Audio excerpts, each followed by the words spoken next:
Alright then, this is going to be a video of checking the belt tension and rear wheel alignment on my 2008 Harley Fat Bob. And a little hint, I already know it's wrong, so I'll go through correcting it, adjusting it.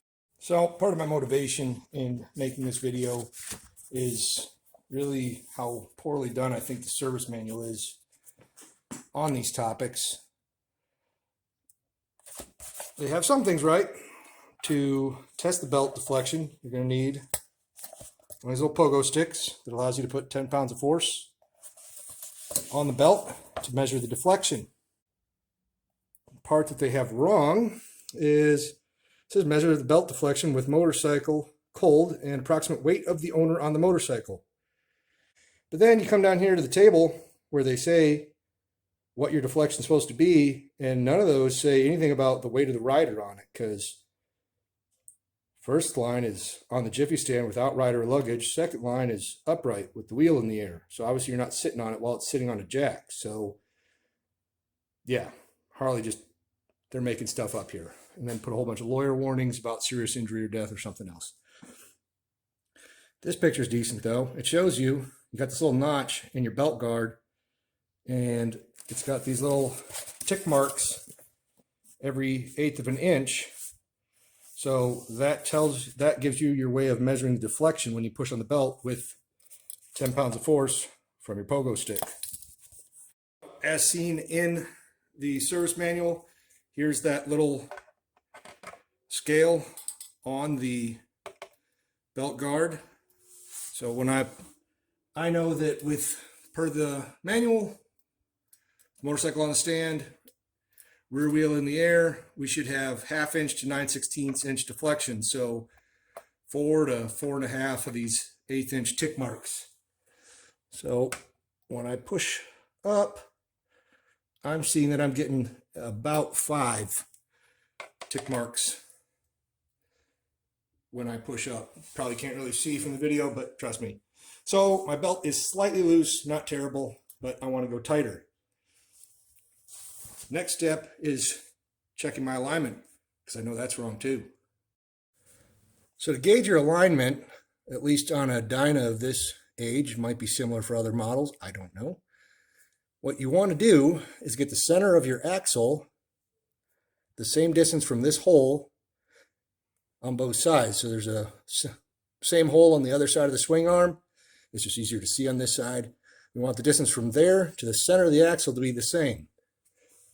Now, what Harley says to do is, this isn't the Harley part, but looks very similar to the Harley part, is get some of these axle plugs, because they give you a nice little hole in the tip for an index of where is the center. Note that they're 2 different sizes. The left and the right are a different diameter.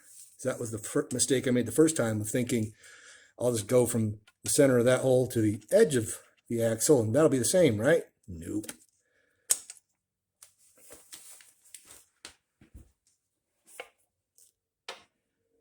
Next, what Harley says is to get an 1/8 inch piece of welding rod, put a 90-degree bend in it,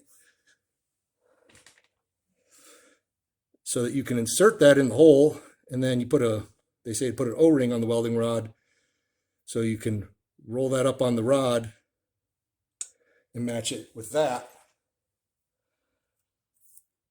which I'll show similar to that, but not quite. So in theory, you'd insert your rod there and then figure out that distance, and then carry that over to the other side. A little bit of a problem with that.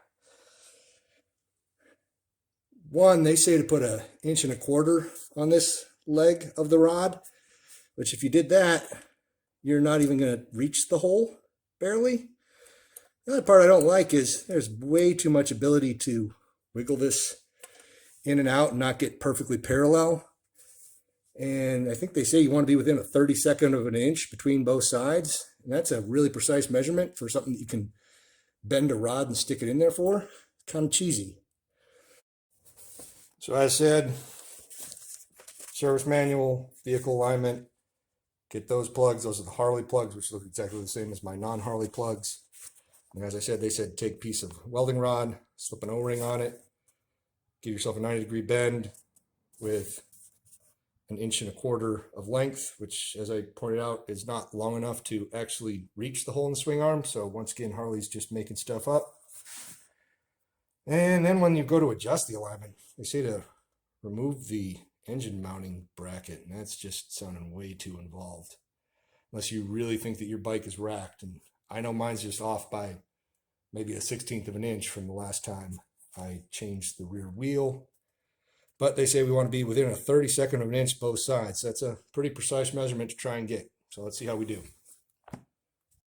Next fun part of the challenge is on the right side of the bike. Unless you feel like pulling off a muffler, if you've got this factory exhaust or something similar, it is right in the way of your axle tube. So you're not getting a whole lot of room to work with. And it's a challenge to get in there and see what you're doing, but sort of doable. But I wanted to do things the right way, and I didn't have a piece of welding rod, so I went and bought a tool. Also worth noting that the head of the axle on the right side doesn't stick out that far, maybe the thickness of my finger.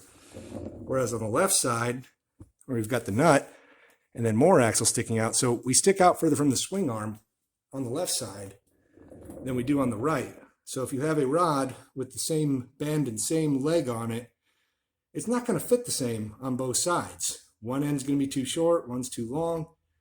It's just kind of sloppy. So as I said, the plugs that I got, the nice little indexing mark, picked those up off of Amazon for $20-ish. I saw some people trying to sell them on eBay for like $140. I have no idea what they thought they had. They're just pieces of aluminum with an O-ring on it. And I picked up this fancy rod with this little slider that you can position in the center of your axle. This is by motionpro.com. That was also about 20 bucks. Seems that end is, if you got a soft tail, that end is for Dyna and I think Sportster. So the idea being, we insert this into that hole in the swing arm, and then we move this little slider to the center of the axle, and then we snug it down, and then it stays put, and we check both sides. The problem is, on the right side of the motorcycle, or excuse me, on the left side of the motorcycle, once I stick that axle plug in, this is pushed out too far so that this is no longer even contacting the swing arm. You're just kind of floating out in space, and it's too easy to get too much off angle, and then your measurement's no good. And then on the right side of the motorcycle, due to the clearance issue with the muffler right there, you really can't fit this between that axle plug and the muffler. It just doesn't work. I tried using some other pieces of bent wire in conjunction with these, but in the end, it just turned out to be more inaccurate than just eyeballing it, I think. So we'll show using this without using the correct, nice center indexed axle plugs. I'll try to show what I do here on the left side of the bike. I'm not going to bother showing you the right side of the bike. You'll have to trust me, but it's just too difficult to try and work in there with the camera. So I've got the rod inserted in the hole in the swing arm. I'm going to hold the rod flush against the end of the axle here so that it's nice and perpendicular to the swing arm. And then I'm going to tighten that little adjuster so that it is right in the center of the axle. And this is where I'm saying you're kind of eyeballing it, because if you get off or a little angle wompy, it can look good or bad and not be. So kind of check and double check yourself. You can see it as we come over here on the right side of the bike. Trying to hold the rod as perpendicular or as parallel to the swing arm as I can. And you see that little center, or that little slider, not really in the center on this side. So the axle on the right side is a little bit too far forward. So axle alignment and belt tension. is adjust using these screws, one on each side. Hold a 5/16 Allen key. So if your wheel is aligned and you just want to tighten the belt, or you're pretty sure your wheel is aligned and you just want to tighten or loosen the belt, then you tighten left and right an equal number of turns. Bring the wheel either back to tighten the belt or let it go forward to loosen the belt. But first, we need to loosen the axle nut so that the axle is able to move. There's a little C-clip, retention clip on the axle. Don't actually have to remove it because the socket fits right over it, and we're not actually taking the axle all the way out. Got a 36mm socket for the nut and a 1 1/8" wrench for the head of the axle over here. Kind of odd that one fits metric and one fits English. Probably means one of them is slightly wrong, but they seem to fit without too much play, so we're going with it. So just using the wrench to hold the axle from rotating.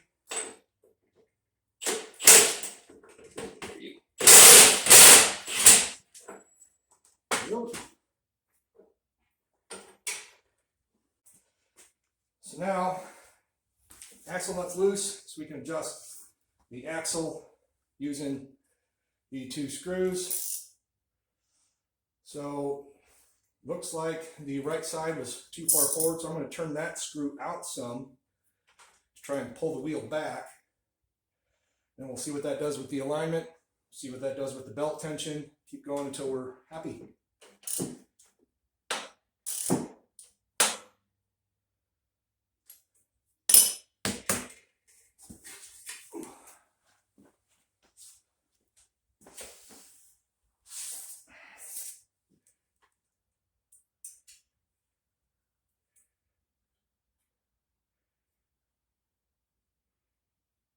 Well, that looks pretty dang good. Maybe just a hair more.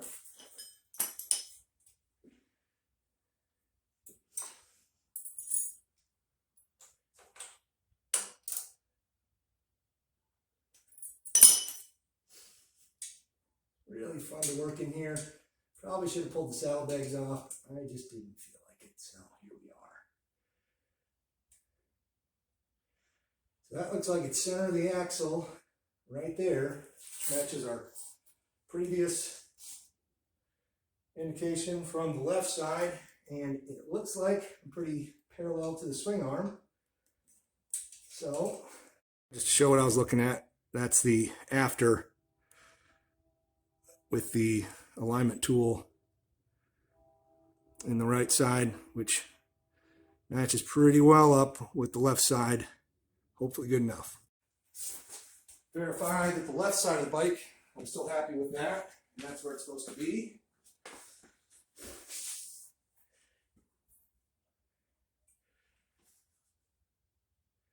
Still happy on the left side, so let's see if that adjusted my belt tension at all, or if I need to play with that some more.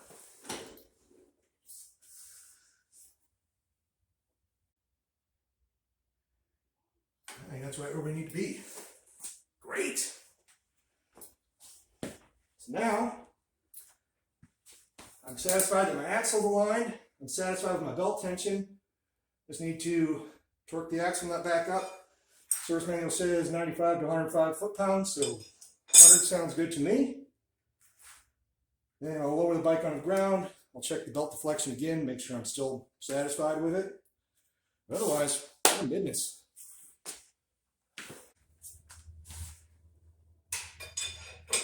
So I'm just some guy in his garage, not a master mechanic. Got a fair amount of things mechanical in my life, but take my advice or whatever with a grain of salt. But hopefully I helped at least show you what to look for if you get into this yourself. I found a lot of bad advice online, or some forums with just old school twist the belt and if it's good, or if you're not hearing the belt chatter going down the road, then you're probably fine. I kind of want it to be a little bit better than that. There we go. 100 foot-pounds. So, lower her down. Check the belt tension again, and otherwise, call this a winner. Now you get to see me fight with this garbage jack. Really nice stand. These really cheap bottle jack. So, kind of sketchy sometimes. Sometimes it's really smooth. We'll see.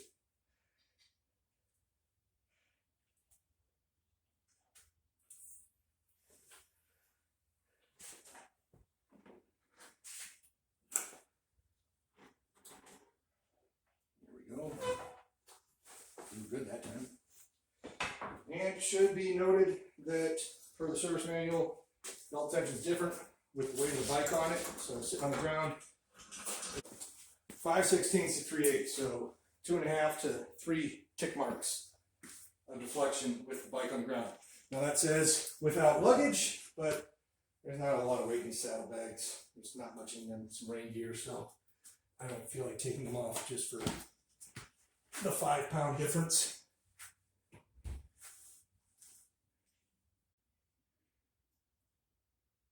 Call that good.